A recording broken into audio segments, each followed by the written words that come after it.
In 5 years, we don't say we are perfect. There are still rooms for improvement, but we have not been assisted so far. All we have seen is criticism, isolation, ostracism, and cruise missiles. Where are the rooms for improvement? Let's consider that for a second. All we have said that, please, if you have concerns, don't send us cruise missiles. Please talk to us.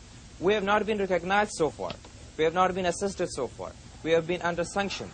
So what do you expect from a country which you don't consider as a government, which you just hit with cruise missiles? And we are still very patient. The cruise missiles were not directed at the Taliban. The cruise missiles were directed at Bin Laden.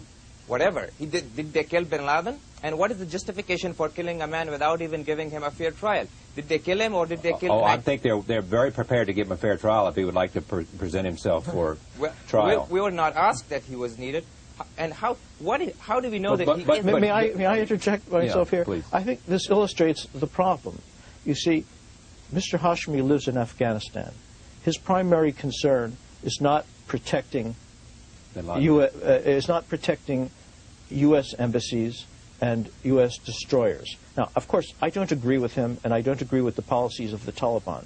But people in Afghanistan are concerned about the problems of Afghanistan. You are pressing him to be concerned about the problem of the United States, which is that bin Laden poses a threat to us. Now, if we want to have relations with people in Afghanistan, we have to recognize their problems, which actually are a lot bigger than ours.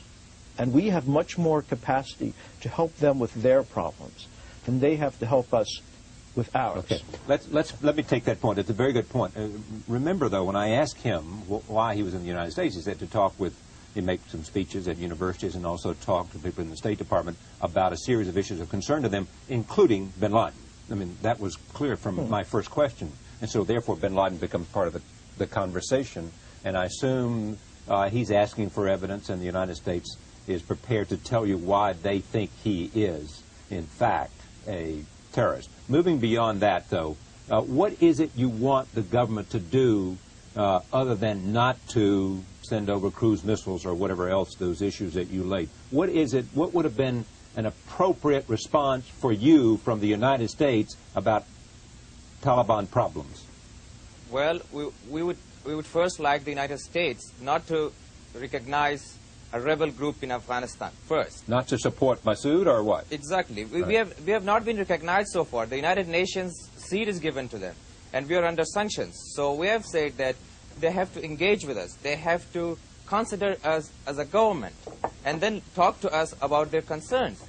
We are humans. We will understand the problems, and we cannot be dictated. We cannot bargain on our independence. We have said, okay, if anybody is found guilty of killing civilians, we will punish him, and in our constitution, anybody found guilty of killing civilians will face capital punishment.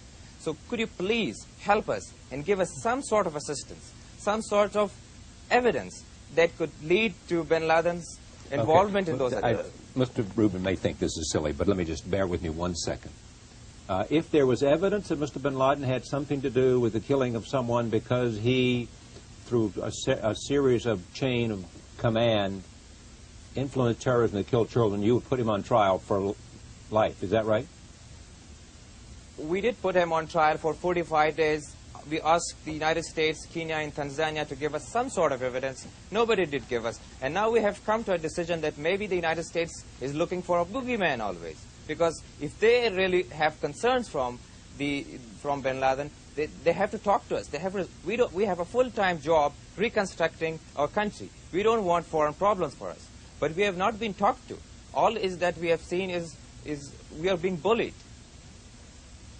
Well, I don't think the Taliban are serious about this question of whether they have evidence against bin Laden or not. He is their ally and supporter, though it is true he did not come to Afghanistan to stay with the Taliban, and the Taliban did not bring him to Afghanistan. At the same time, he went looking for a safe haven.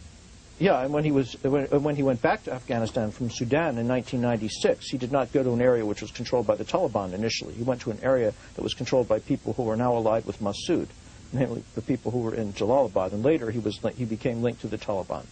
But I think the point is the Taliban have been imposed. I didn't say that the Pakistani ISI created the Taliban. They did not. but the Pakistani government made the Taliban into a military power. They recruited thousands of Pakistani students to fight along with them. They have given them military advisors. They give them full political support, and several Western intelligence agencies have also told me that they believe there have been Pakistani regular troops fighting with the Taliban in key areas. The point is not to rule the Taliban out of Afghanistan. They're a part of Afghanistan, like Massoud is part of Afghanistan, and like the vast majority of the Afghan people who are neither Taliban nor supporters of Massoud.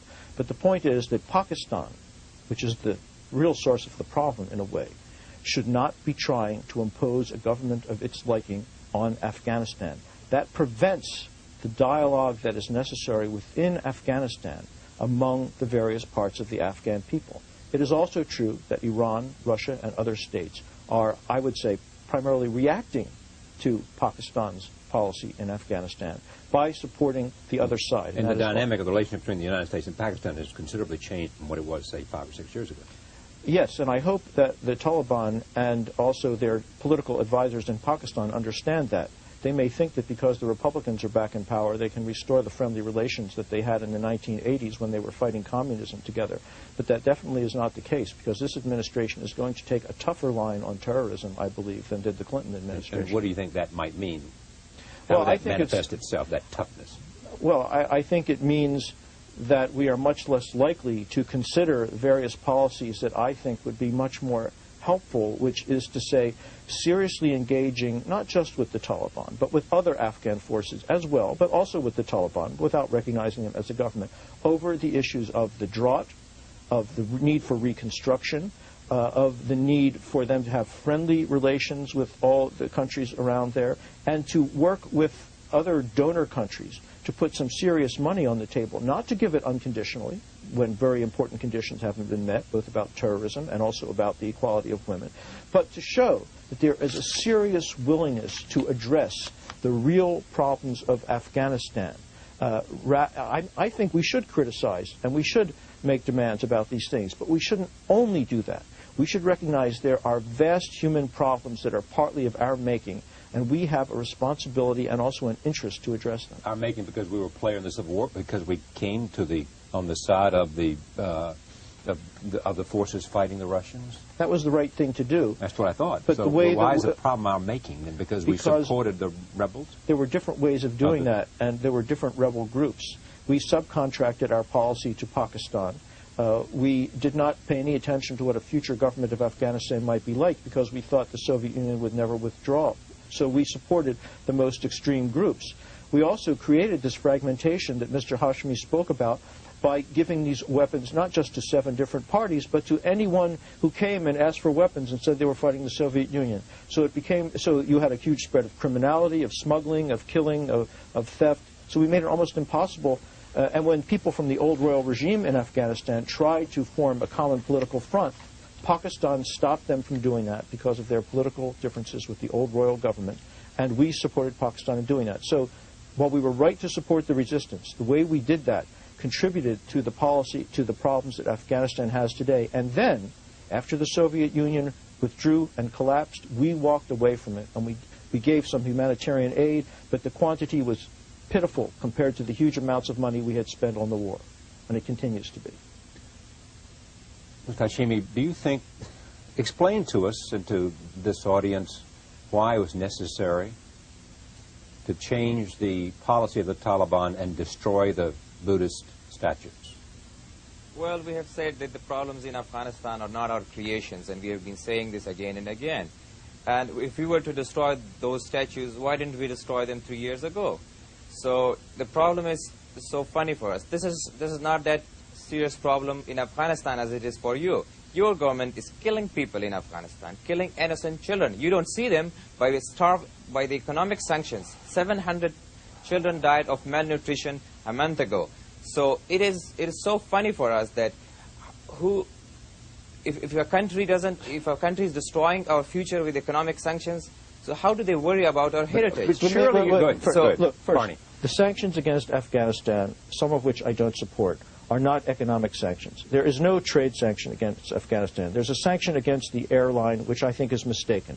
There's a sanction against arms supplies to the Taliban, which I think is a good thing, except that it's not being enforced or even monitored in any serious way.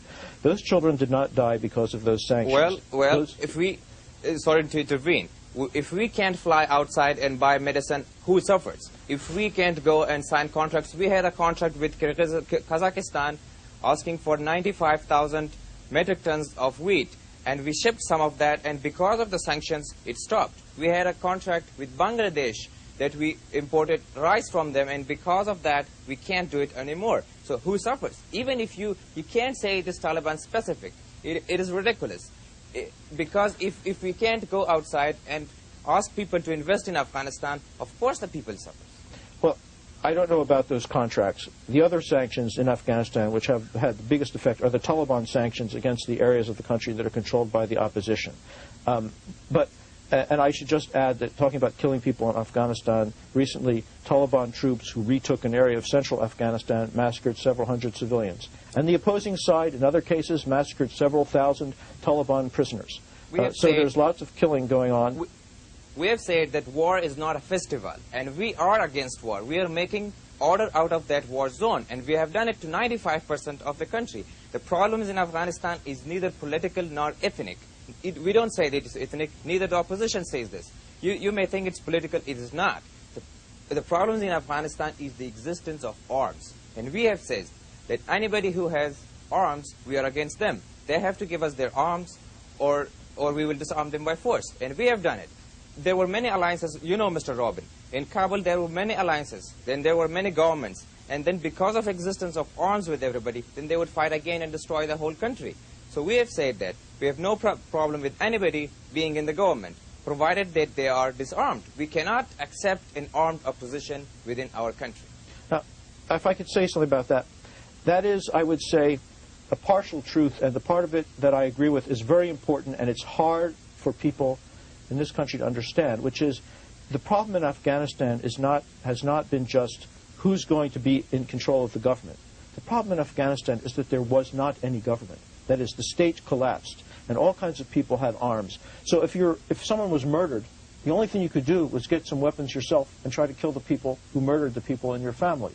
Now, the Taliban have tried to address that problem in their way. If they had done just what Mr. Hosni said, disarm people, created order, and then, under those conditions, allowed the people of Afghanistan to choose their type of government, that would have been positive. Unfortunately, what they have done is they have disarmed people and imposed their own group as the ruling elite. Mullah Omar was elected by 1,200 Islamic scholars whom he invited to Kandahar himself. They consult only those people, a very narrow group of the country, and not the Afghan people as a whole. Excuse me. You're right on this, but have you, in a state of war, in a state of 22 years of continuous war, where you have millions of landmines in your country, where you have a bad starvation because of the drought, where you have all these problems, where there is still foreign interference, where there is still some sort of war going on, how can you talk about election? Isn't it ridiculous? I don't mean elections. This is a little too detailed. You can have shuras. There are various plans for doing it. I agree elections are not possible in a country with no administration. If I may say so, I think this illustrates that on the one hand, it is possible to have a serious discussion with some people in the Taliban. It is also true that there are other people in the Taliban, and that behind them, the fact that they know they have the 100% backing of Pakistan means that despite these discussions we can have, nothing is really going to move. So I would say... But did you include Mullah Omar in that characterization? I don't know Mullah Omar, and I don't want to say anything personal about Mullah Omar. My impression of Mullah Omar is that he has recently sided with the more extreme elements of the Taliban, but I am not an authority on Mullah Omar and his personal views.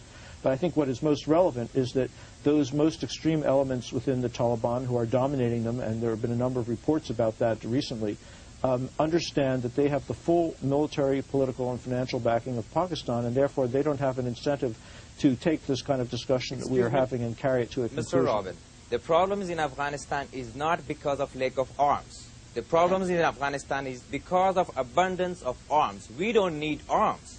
Don't say that Pakistan is giving us arms. They have a big problem with India. So for them it's impossible to support us with arms. Our good relations with Pakistan does not mean that they support us with military supports or whatever. So all these things, and you said that there are people who are accusing us that there are maybe Pakistani regulars in our side.